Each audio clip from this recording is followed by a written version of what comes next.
Quello che ad esempio andremo a fare questa mattina è un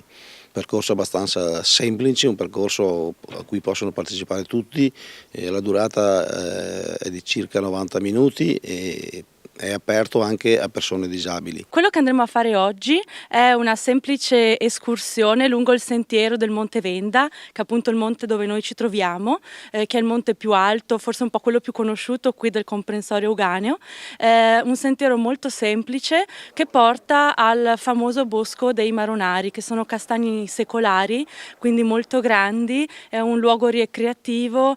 molto bello per le famiglie, per il gruppo di persone che desiderano passare una giornata diversa, immersa nella natura, un'occasione un po' per riscoprire il contatto con la natura che si sta un po' perdendo e per ammirare le bellezze di questo luogo che in qualsiasi stagione dell'anno sanno sorprendere. Visitare un bosco come questo, immerso nei colli euganei, accompagnati da guide esperte, godendo dei colori e delle particolari sfumature tipiche della luce di dicembre, è il regalo per le feste che l'assessorato ai parchi della regione e l'Unione delle Pro Loco del Veneto hanno voluto fare alle famiglie e più in generale a tutti gli appassionati di passeggiate all'aria aperta. Grazie all'iniziativa denominata Parchi a Natale, infatti, durante il mese di dicembre sono state organizzate 7 visite gratuite, una per ciascuna provincia nelle più belle zone boschive del territorio regionale. Abbiamo fatto di tutto e di più per seguire questa idea, per proporla, per promuoverla.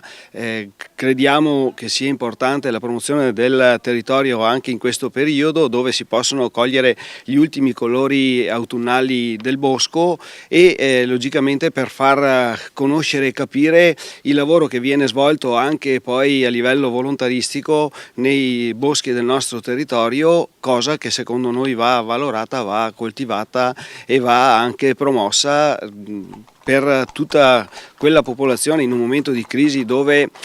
diventa anche difficile muoversi per altre località. Organizzate nella giornata di domenica, le visite si concluderanno il 22 dicembre con le escursioni a Tambre nel Bellunese, Crespano del Grappa in provincia di Treviso e Due Ville nel Vicentino. I tour partono al mattino alle 10 e nel primo pomeriggio alle 14 per concludersi con una degustazione di tipicità locali.